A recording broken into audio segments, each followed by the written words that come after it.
Untuk kawasan inti yang di situ ada istana dan gedung-gedung kementerian, memang itu semuanya dari APBN. Perkiraan kita adalah 20% dari total anggaran yang dibutuhkan.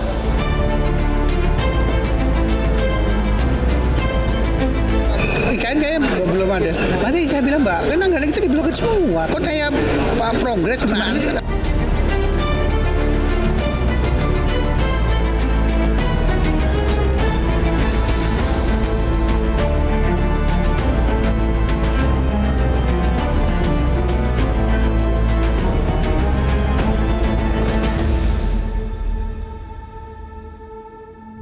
IKN mangkrak nih. Pak Basuki menilai pandangan orang seperti itu. Bagaimana, Pak? Apakah pemerintah akan benar-benar memfungsikan IKN sebagai ibu kota penuh, Pak? Pemerintah Bapak Presiden dipercepat. Bukan untuk legacy bagi pemerintahan yang terdahulu, Pak? Kalau soal itu kan masing-masing punya persepsi. Pandangan masing-masing. Apakah Danantara ikut membangun IKN? Membutuhkan anggaran sekitar 205 triliun. Maksudnya bisa melebihi 466 triliun atau bagaimana, Pak? APBN-nya? Bisa.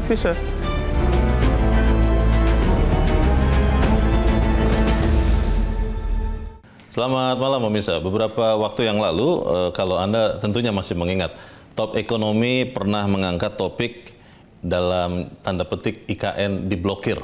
Pada saat itu, pada bulan Februari secara mengejutkan, Menteri Pekerjaan Umum Dodi Hanggodo mengatakan kepada masyarakat lewat pers bahwa saat itu anggaran IKN diblokir. Dan publik pun kaget dan berkesimpulan atau bahkan mengira pada saat itu bahwa IKN ini mangkrak. Tapi tidak lama kemudian pemerintah memastikan bahwa IKN tidak diblokir. IKN berlanjut dan bahkan mendapatkan tambahan dana dari APBN. Ibu Kota Nusantara atau IKN memasuki babak baru. Akhirnya, Presiden Prabowo Subianto mengambil keputusan yang sangat penting, yaitu memasukkan IKN ke dalam Proyek Strategis Nasional atau PSN.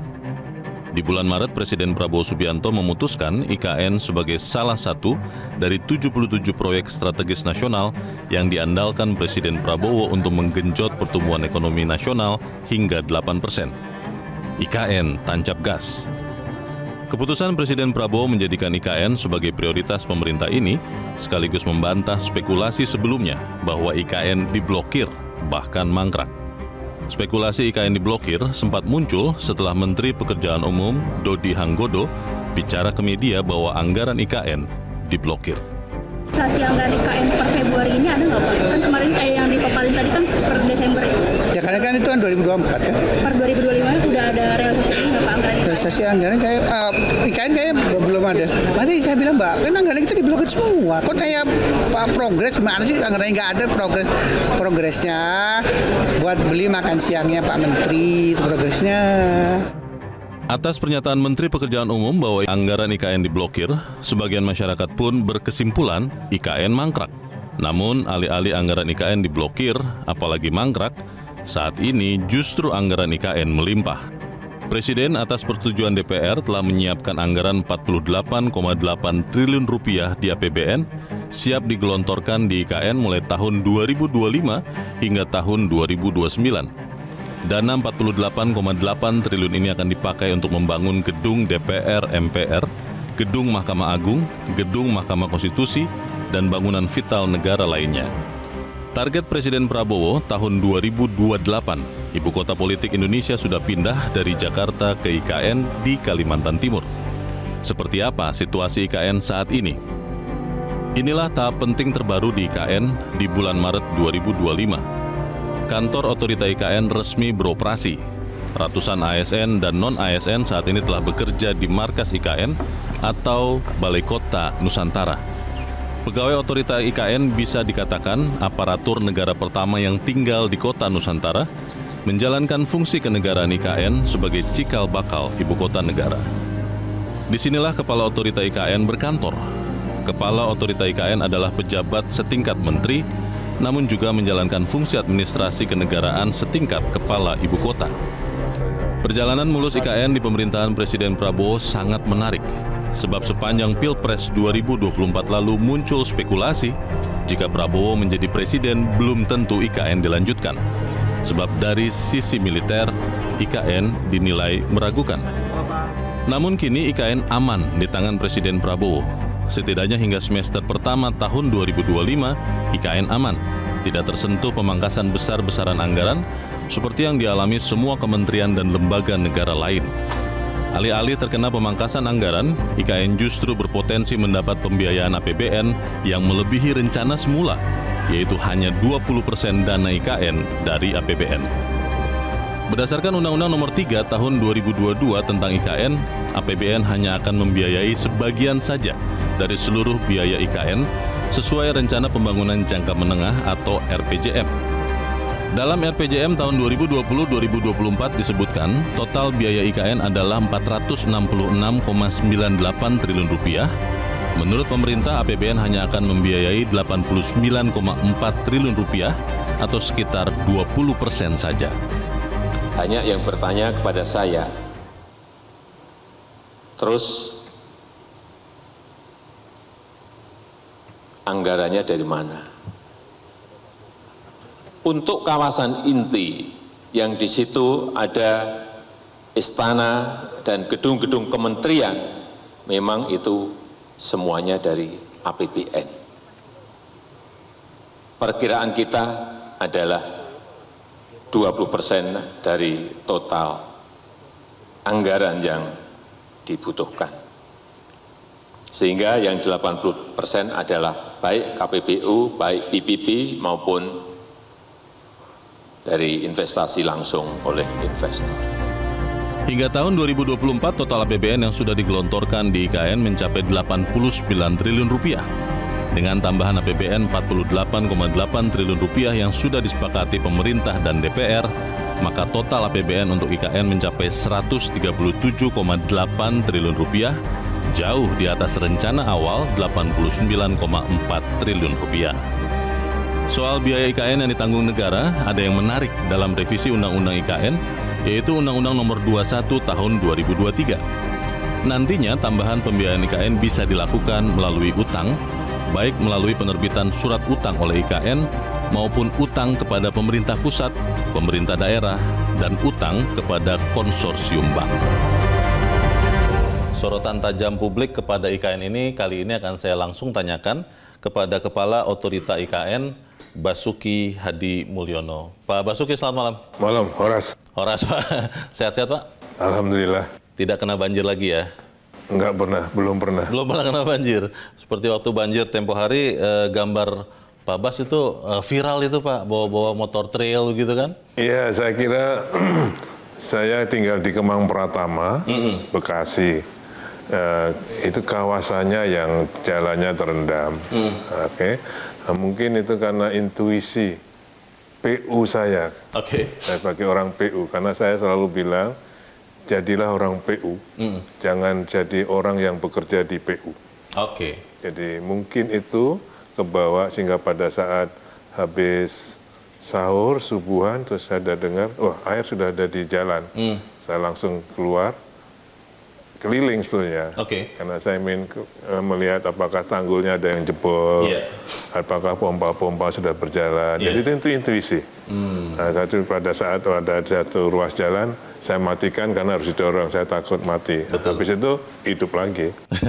Tapi akhirnya jadi tahu, Pak, solusinya kira-kira apa itu? Ya karena kita sudah gini ya, Kali Bekasi ini adalah pertemuan antara Kali Cilengsi dan Kali Cikeas menjadi satu Kali Bekasi. Itu memang pada saat penanganan banjir Jabodetabek, Kali Bekasi ini belum pernah ditangani. Sehingga setelah pada tahun 2020 banjir besar, itu Kemang Pratama bisa dikatakan tenggelam. Sehingga kami tangani. Tahun 2020? Tahun 2020. Setelah itu kami tangani. Jadi sepanjang 33 km Sungai Kali Bekasi ini dari pertemuan Cilengsi dan Bekasi tadi sampai ke Muara, ini sudah ada kontraknya semua. Nah, cuman kita tangani mana-mana yang sudah dibebaskan. Baik.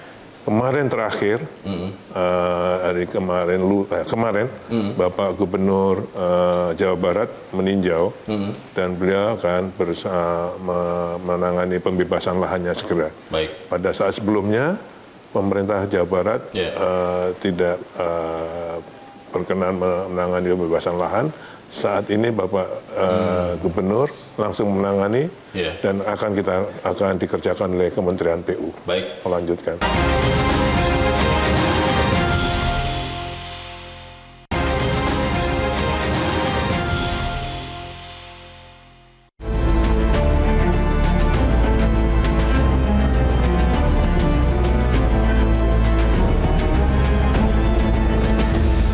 Kita sekarang bicara ibu kota Nusantara nih Pak Bas. Pertama-tama ingin memberi selamat dulu karena akhirnya Pak Bas sudah punya kantor juga di sana di IKN Nusantara dan sudah berfungsi. Sampai saat ini sudah ada berapa orang Pak karyawan IKN, otorita IKN yang ada di sana, dan itu berapa persen sih dari total kekuatan otorita IKN Pak? Loh, otorita IKN itu total armadanya, total SDM-nya ada 620 orang. Oke. Sebelumnya kantornya ada di Jakarta, Balikpapan, dan sebagian di IKN yang di lapangan. Dengan selesainya kantor IKN di Nusantara, mulai tanggal 1 Maret kemarin, kami niatkan untuk pindah semuanya. Jadi semua sekarang sudah ada di sana, kecuali yang ada di Jakarta menjadikan sekretariat.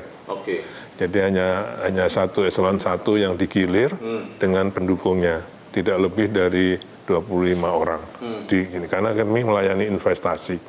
Jadi ada KPBU, ada investasi direct. Ini hanya untuk melayani. Mempermudah investasi di Jakarta ini, begitu kayak tadi kami rapat dengan SMI, yang hadir di sini hanya saya, dengan Pak Deputi Pendanaan dan dengan sekretaris yang baru datang tadi malam karena hari ini ada janjian dengan Kementerian PUPR. Yang lainnya ada di Nusantara dengan Zoom. Jadi semua alhamdulillah dengan semangat yang satu, dengan tekad yang satu untuk membangun IKN yang lebih baik, kami berada di sana. Itu karyawan di sana sudah dapat tempat tinggal juga Pak? Gratis atau berbayar atau bagaimana?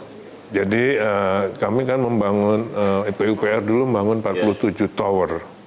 Nah, kami sekarang mendapatkan alokasi 4 tower rusun, ya kan? Yang terdiri dari masing-masing tower 60 hunian.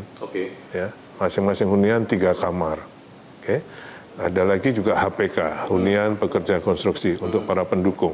Juga bagus tempatnya, kami tempatkan di sana. Jadi untuk karyawan OIKN, semuanya ada di 4 tower itu. Yang masing-masing, yang kalau yang bachelor, yang bujangan, single, itu sharing, masing-masing hunian 3 kamar. 3 orang, yang keluarga kami tempatkan 1 unit, 1 keluarga. Jadi semua sementara ini tidak menyewa, tapi air dan listrik membayar sesuai dengan kebutuhannya. Sebagai Kepala Otorita IKN, Pak Basuki kan setingkat menteri ya Pak ya? Betul ya? Perpresnya begitu. Peraturan presidennya seperti itu. Nah ini memimpin pembangunan IKN tapi juga menyelenggarakan pemerintahan daerah IKN. Saat ini itu belum ada kan Pak ya? Jadi menurut Undang-Undang Nomor 3 tentang IKN memang itu tadi. Jadi untuk persiapan pemindahan dan persiapan pembangunan IKN. Saat ini kami sudah juga mulai dengan persiapan pemerintahan. Fungsinya beberapa sudah kami laksanakan. Jadi perizinan berusaha, perizinan untuk rumah sakit, perizinan untuk praktek dokternya, perizinan hotel, itu sudah kami laksanakan. Saya juga baru pertama kali dalam karier saya bekerja memberi izin dokter berpraktek. Untuk itu pun saya telepon Pak Menteri Kesehatan dulu. Saya kalau nandatangani, oh ya itu sudah menjadi kewenangan otorita. Saya sudah, termasuk BPJS. Kemudian untuk yang persiapan pemerintahannya, jadi nanti Pemdasus namanya, pemerintah daerah khusus akan mulai beroperasi setelah Perpres tentang IKN ditandangani. Itu bunyinya dalam undang-undang. Nah, untuk persiapannya kami sudah juga mulai, yaitu pertama dengan Kemdagri kami bekerja sama untuk mendelineasi batas-batas wilayah. Mana yang masuk IKN bersama dengan pemerintah provinsi, pemerintah Kabupaten Kutai Kartanegara, dan pemerintah Kabupaten Penajam Pasir Utara. Kami sudah mulai kemudian kodifikasi wilayah sebagai provinsi, karena itu setingkat provinsi kalau menurut undang-undangnya. Jadi untuk persiapan pemerintahan kami sudah mulai persiapannya, karena nanti Bapak Presiden kan sudah menyampaikan tahun 2028 akan beroperasi di sana. Selain itu pasti kami menyiapkan prasarana dan sarananya. Jadi nanti kalau menunggu Perpres ya, tadi Pak Basuki katakan ya? Iya, Pemdasus itu menunggu peraturan Presiden tentang IKN. Kalau itu sudah keluar, nanti fungsinya berarti Pak Basuki juga yang akan melaksanakan fungsi pemerintahan setingkat gubernur itu, atau seperti apa Pak? Masih setingkat menteri, tapi provinsi menteri? Ya. Tapi tapi nanti bukan Basuki, tapi kepala otorita. Itu sebagai kepala otorita, sebagai gubernur. Yang saat ini Bapak yang masih menjabat tentunya kan. Jadi itu menunggu Perpres, sudah tahu Pak kapan Pak? Belum. Saya kira undang-undangnya kan sudah, Perpresnya nanti Bapak Presiden yang akan menentukan. Kalau bicara pembangunan IKN Pak, tadi sebelum kita mulai berbincang saya sempat melihat ada maket, lalu juga ada video, tapi ini videonya memang kita harus cari tahu lagi yang terbaru. Prioritas pembangunan untuk tahun ini ya Pak, tahun 2025, itu di bagian mana Pak? Kawasan inti pemerintahan, tapi yang mananya yang diprioritaskan? Jadi kalau boleh saya nyampaikan supaya lebih lengkap, ya mulai tahun 2025 ini, kesepakatan dan koordinasi kami dengan Bapak Menteri Pekerjaan Umum, dan juga beliau sudah menyurati kami bahwa untuk pekerjaan-pekerjaan fisik yang sudah dilaksanakan oleh Kementerian PUPR dan sekarang masih berlanjut sebagai multi-years project, tetap dilanjutkan oleh Menteri Pekerjaan Umum. Yang sekarang? Iya. Jadi jalan tol, itu kan, masjid, Istana Wapres, dan lain-lainnya. Kemudian kalau untuk yang baru sama sekali, beliau menyerahkan pada otorita. Jadi ada dua, ini harus nanti akan ada kelanjutannya. Jadi kalau yang baru sekarang, yang diperintahkan oleh Bapak Presiden kepada kami untuk bisa beroperasi pada tahun 2028 sebagai ibu kota politik, kami ditugasi penuh untuk membangun ekosistem yudisial, yaitu dari gedung-gedung MK, MA, yudisial, termasuk huniannya para hakim dan para staf, termasuk lokasi ekosistemnya, jalan-jalannya, dan juga ekosistem legislatif, DPR, MPR, DPD, termasuk huniannya, dan jalan-jalannya, dan prasarana dasarnya. Semua harus kami selesaikan. Itulah yang 48,8 triliun tadi, yang sudah kami hitung. Itu tingkatnya berarti 2028? Iya. Ya, jadi nanti pada 2008, sekarang ini yang eksekutif, insya Allah pasti sudah selesai, yudikatif selesai, legislatif selesai, sehingga itu nanti akan bisa dioperasikan, berfungsi 2028. Kalau eksekutif itu sampai sekarang Pak Bas sudah, apakah semua kantor menteri, apalagi sekarang kabinet menterinya menjadi lebih banyak Pak, itu sudah ada atau memang nanti kalau memang sudah efektif sebagai ibu kota eksekutif juga di sana, itu menteri-menteri akan berbagi kantor dengan para Menko atau bagaimana rencananya? Iya, dulu memang waktu kami merencanakan awalnya dengan 34 kementerian, itu ada 4 Kemenko yang dibangun dengan masing-masing Kemenko 4 tower. Jadi ada 16 tower sekarang sudah selesai. Sekarang sudah mulai meblernya mulai masuk untuk bisa dimanfaatkan. Interiornya sudah selesai semua. Namun dengan bertambahnya kementerian ini sedang dipikirkan oleh saya yang bertanggung jawab untuk prasarana dan sarana. Ibu Menteri Menpan RB itu akan mengatur kementerian mana saja yang harus berpindah lebih dulu dan tidak semua bedol desa, tapi Direktorat Jenderal mana saja yang harus prioritas. Iya. Pindah ke sana. Iya, termasuk rumah menteri sekarang baru 36. Ya, jadi kita juga laporkan pada Pak Presiden. Harus membangun lagi berarti? Iya, pasti kalau ya kan, kalau kementerian rumah menteri harus ditambah lagi. Cuman kalau yang eselon 1 dan sebagainya pejabat negara nanti akan dibangun dengan 48 triliun tadi plus KPBU dan investasi swasta. Nanti akan saya jelaskan. Kerjasama pemerintah dan badan usaha tadi ya? Atau kita jelaskan sekalian ya. Boleh, supaya, Jadi untuk tahun 2025 tadi kami tidak hanya APBN, ya. Kalau kami boleh menyampaikan RPJMN yang kami buat atau Renstra yang kami buat tahun 2025 sampai 2029, karena kami sudah punya RPJMN 2025 sampai 2029, di mana IKN juga termasuk dalam salah satu proyek strategis nasional. Renstra kami membutuhkan anggaran sekitar 205 triliun. Untuk berapa lama? Untuk 2025 sampai 2029. 205 triliun? Iya, untuk membangun. Nah, itulah yang dari 205 triliun itu APBN-nya 48,8 triliun. KPBU yang sudah kami proses sekarang ini 132 triliun. Itu untuk jalan, MUT, hunian, hotel dan ada di situ. Kemudian untuk investasi swasta itu ada juga sekitar 60-an. Kemudian untuk lain-lainnya, yaitu swasta dan lain-lainnya termasuk mungkin kebutuhan loan, itu adalah 24 triliun. Jadi 48 tambah 132 tambah 24. 24 triliun ini kami sekarang sudah beberapa swasta yang sudah menandatangani PKS untuk direct investment.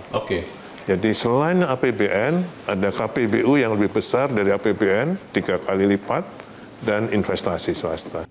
Kalau begitu Pak, untuk sebenarnya begini, kalau anggaran IKN yang dibiayai APBN, itu peruntukannya memang hanya untuk kawasan inti pemerintahan, gedung-gedung eksekutif, legislatif, yudikatif, atau juga termasuk infrastruktur ya Pak, jalan tol baru, bandara baru?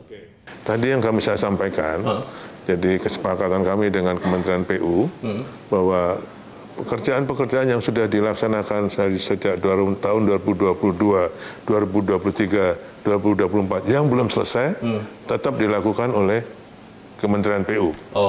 Jalan tol, bandara, Istana Wapres, kemudian kawasan religi termasuk peribadatan termasuk masjid, gereja, basilika, pura dan sebagainya tetap dilanjutkan. Itu APBN. Jadi yang 89 triliun yang dibiayai sampai tahun 2024 berarti bukan termasuk jalan tol. Sudah termasuk itu ya? Jadi itu, ini yang 89 triliun itu yang sering disalahartikan oleh masyarakat bahwa itu sudah 20%. Berarti dari 20% dari anggaran 466 triliun, itu bukan undang-undang, itu RPJMN. RPJMN 2019 sampai 2024. Ya kan? Kebutuhan IKN pada waktu itu dihitung oleh Bappenas 466 triliun. Dari situ APBN-nya diperkirakan 90 triliun. Itulah yang itu sebenarnya kalau tepatnya 19,3 triliun. Mungkin dibulatkan jadi 20 triliun. Loh, kalau APBN 90 triliun, sekarang sudah 89 triliun. Betul. Kok sudah mepet? Oh, berarti ada tambahan. Bukan, itu makanya saya arti bukan undang-undang, tapi itu RPJMN 2019-2024. Artinya apa? Maksudnya bisa melebihi 466 triliun atau bagaimana, Pak? Iya kan? Itu tetap mungkin totalnya tetap dari 466. Oke. Ya. Nah, untuk yang 2025 sampai 2029 tadi yang saya sampaikan 205 tadi. Kita perhitungkan itu tadi. Oh. Jadi tidak maksud saya gini. Kan yang masih bingung itu adalah apakah dengan hampir terpenuhinya Pak plafon 20% dari APBN itu atau itu bukan undang-undang, Bos. karena RPJMN tadi RPJMN. ya? Oke. Itu bukan undang-undang. Saya cek betul, Pak. Karena selalu jadi pertanyaan. Itu ternyata bukan undang-undang. Itu adalah RPJMN 2019-2024. Jadi maksudnya bisa melebihi itu berarti Pak? APBN-nya? Karena bisa. Tergantung keputusan pemerintah? Iya kan? Oh, oke. Pelaksanaan dasar kan? Iya. Pak, ini tadi Pak Abbas sudah sampaikan ya, di tahun 2024 ada tambahan anggaran 48,8 triliun ya Pak untuk IKN? Bukan tambahan Pak, sekali lagi. Oh, itu memang alokasi ya? Iya, kami usulkan, karena waktu beliau manggil saya untuk menjadi kepala IKN, menurut beliau tugas utamanya adalah menyelesaikan untuk yudikatif dan legislatif. Nah, kami hitung sama teman-teman deputi di sini, kebutuhannya itu adalah 48,8 triliun. Nah, kami usulkan itu kepada beliau untuk dari 48,8 triliun itu untuk 2025 kami perkirakan sekitar 14, sekian triliun. Karena saya perkirakan kalau DIPA-nya itu mulai efektif Maret, ya kan? Nanti lelang Juni misalnya baru mulai, kan penyerapannya nggak mungkin bisa besar. Jadi kami hanya mengusulkan 14, sekian. Di DIPA awal kami punya 6,3 sebelum efisiensi. Sehingga kami membutuhkan 8,1 tambahannya. Nah itu Pak.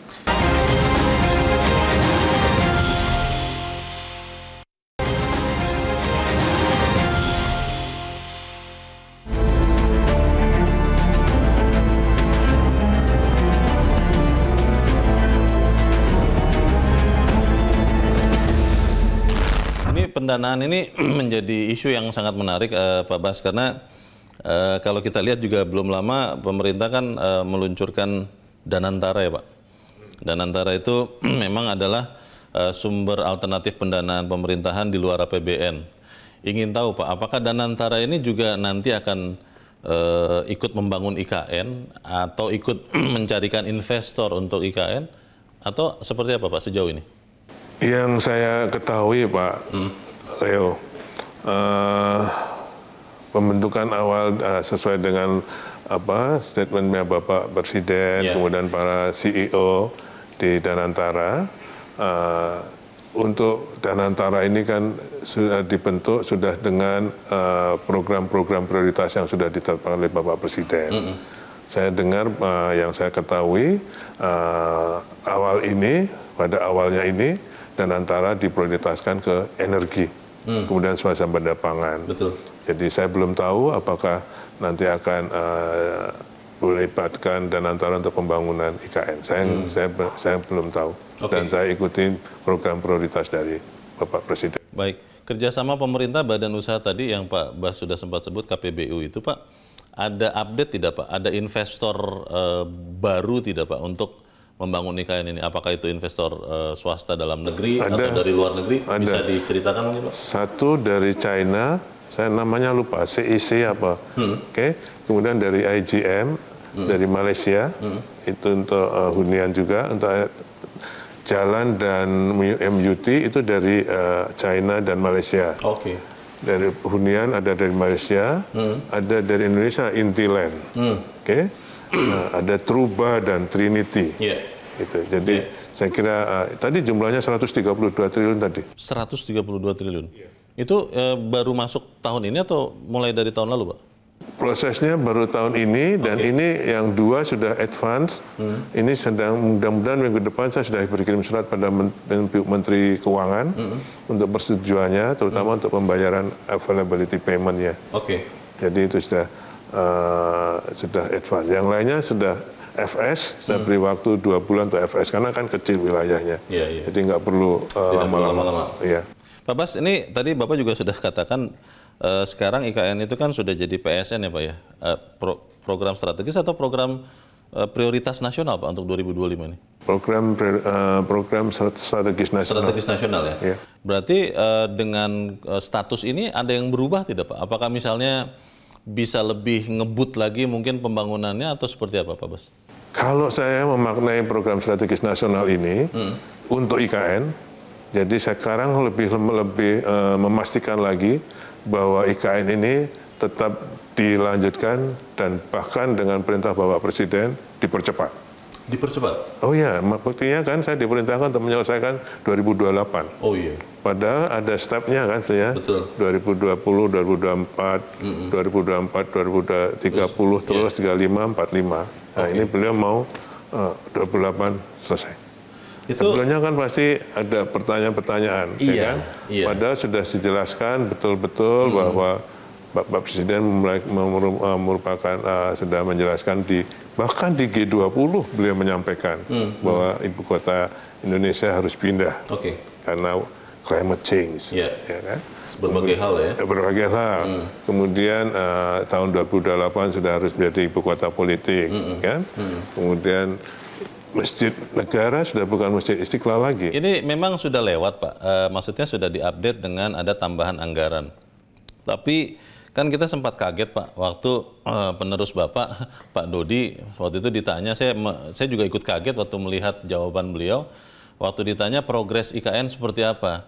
Dan mungkin setengah bergurau, Pak Dodi mengatakan, ya itu untuk makan siang menteri, katanya begitu.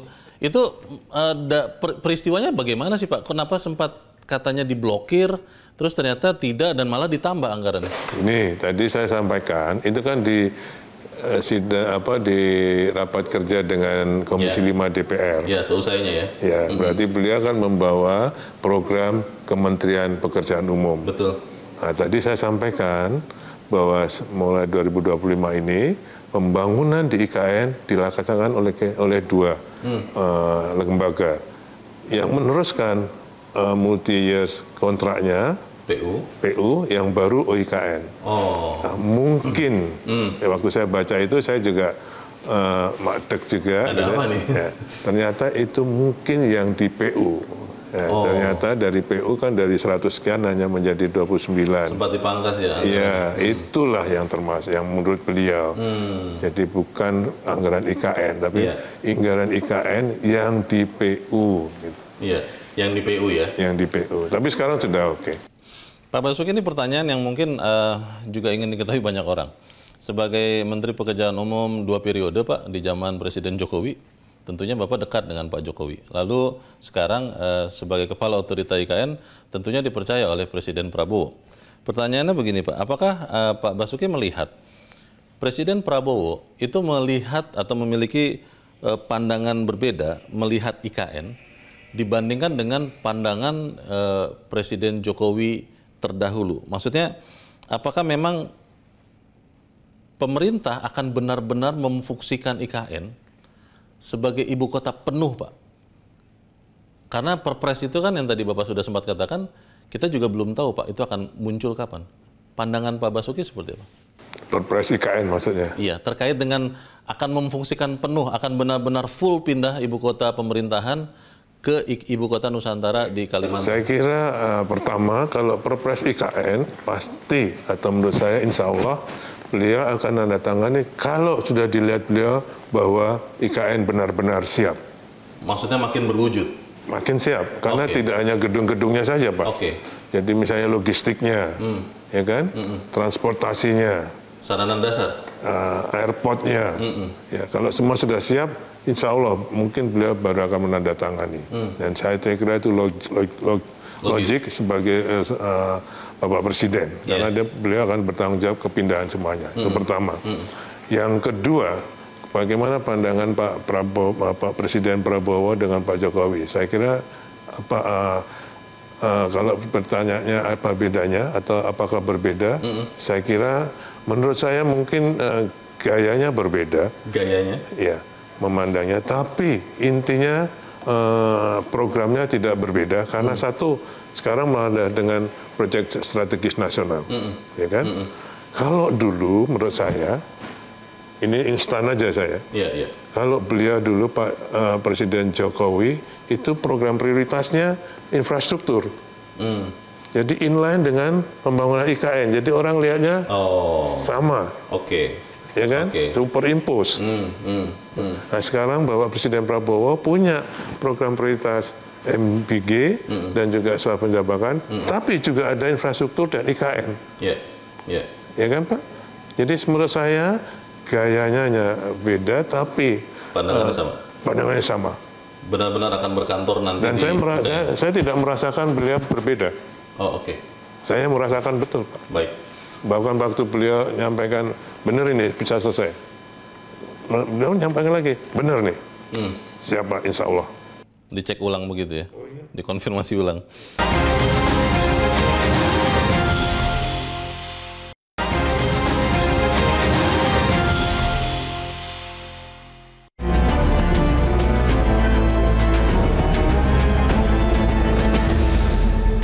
Pak Basuki, mungkin karena masyarakat banyak yang tidak terupdate mungkin ya. Ini saya berbaik sangka saja Pak. Terkait dengan progres IKN, ada yang mengira atau bahkan mengatakan Pak di media sosial, IKN mangkrak nih. Ini akan mirip dengan sekian proyek yang mangkrak. Ada yang sempat menyebut Hambalang Pak, ada yang sempat menyebut yang lain-lain. Kalau Pak Basuki menilai pandangan orang seperti itu, bagaimana Pak? Berdasarkan pada pengalaman saya menerima beberapa kunjungan, ya, yang 2 bulan terakhir ini, bulan lalu ada rombongan ketua MPR bersama seluruh wakil ketua dan ketua-ketua fraksi menginap di IKN. Beliau kalau yang sudah pernah meninjau sana, beliau juga apresiasi terhadap progresnya. Tapi kalau yang baru pertama kali benar-benar kaget, dan beliau yakin. Kagetnya maksudnya dengan image yang baik atau kaget bagaimana Pak? Nah, ini jurnalis kan selalu gitu. Ingin tahu Pak? Itu selalu baik, selalu baik. Ya, dengan image yang baik, ternyata sudah progres jauh. Ya, dan beliau yakin memberi semangat pada kami, teruskan Pak Bas. Yang kedua, kunjungan International Development Partner Visit. Jadi dari ADB, JICA, AIIB bersama beberapa duta besar datang ke sana. Melihat langsung? Oh iya, bahkan duta besar Belanda pun bersepeda, ada itu di medsos. Beliau juga sangat yakin bahwa Indonesia bisa akan pindah. Nah, jadi menurut saya terakhir hoax yang banjir itu, itu pasti orang yang belum pernah ke sana atau pasti punya interest ya. Tapi saya kira biasa-biasa aja itu interest orang kan pasti boleh-boleh saja. Karena kalau istana banjir berarti Menko itu tenggelam.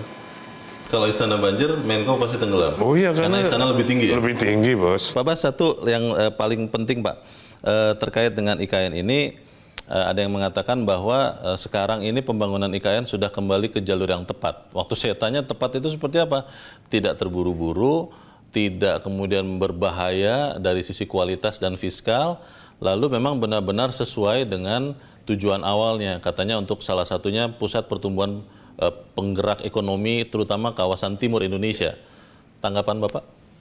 Saya sepakat ya, dan memang dari dulu kita kerja cepat. Bukan buru-buru. Bukan buru-buru? Bukan terburu-buru.